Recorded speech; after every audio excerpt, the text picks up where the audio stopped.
company, Creation Audio Labs, and they came to me and asked me, so if you could have one piece of gear in your studio that doesn't exist, what would it be? And I go, I need something that I can deal with impedance and level differences and such. And so we stuck our heads together, and 9 months later, this baby came out. And basically what it does, you put your guitar in and you have a variable impedance, which takes your cable completely out of the equation and takes the blanket off the sound of your guitar. And then you have a boost circuit in there, and you have a direct out, so you can record DI into your whatever you record with. And then on the other side you have a reamp circuit, real amp circuit I call it, not to get into any legal trouble, where you come back out of your DAW or tape machine and send it back to the amp. So in other words, if you are not happy come mix time with the distortion on your guitar track, you can just plug it back in there and hook it up to different amps. If you want to play the same track to different amps, you can do that. I see. Problems sometimes when you, let's say, have a tremolo and you punch in on the guitar track, you can bet, Murphy's Law, the tremolo is going to be on that side. When you punch in, it's going to be over there. So you punch in the DI track, run it through the tremolo then, and then it's going to be all one track. Same with live stuff. So that's what the MW1 does. So in like so many words. So you're always taking a direct signal. I don't even listen to it.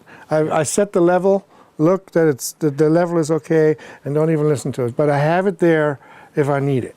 You know, should we get the right tone and everything is fine, erase it later or just throw it away. But it's there if we need it. Right. And so this is sort of insurance, and you might make the decision a week or maybe even 2 weeks or a month later. Right. Well, you try to get the right guitar sound while it's going down. But, you know, often once every instrument comes together, you get into a situation where you go, well, that's not quite working out. And as long as you can do EQ and all that later, but as long as the distortion is wrong, you're stuck with it. You know, so, and in this case, you can just run it through an amp again, you know. And what I used to do is with all the Randall gear, I used to combine 2 different amps, 3 different preamps, one dirty, one more clean, so you can still hear the strings even on a dirty chord, and you know, so the combination is very important.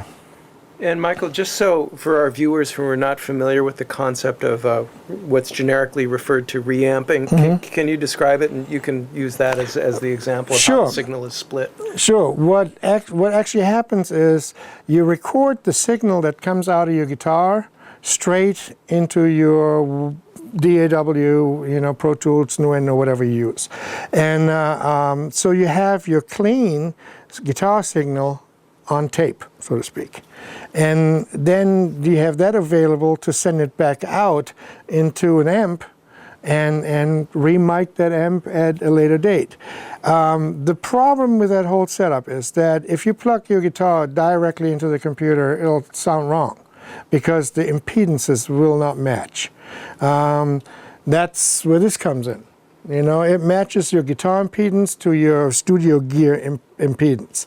You can even go and send this through a distressor right before it goes into your guitar amp, which if you try that with just cable, it's not really going to work that way, because the distressor wants to see a higher level, wants to see a different impedance. In this case, it works. Or the other way around, if you want to use stump boxes when you're mixing, you can do that too. It's all a matter of matching impedance and level to what you're plugging together. And the idea is that the amp, or the front end of the amp, or the distortion box, or the pedal, whatever it is, has no idea whether it's a real guitarist on the other end or a track from a DAW. Right, exactly. If you're coming straight out of the computer or from a tape machine, the level is going to be way too high for a guitar amp, so all you get is all noise. it amplifies all the noise. And also the impedance will be wrong. The guitar amp doesn't want to see that low impedance, you know, because the guitar normally is fairly high impedance. So that all matches it up.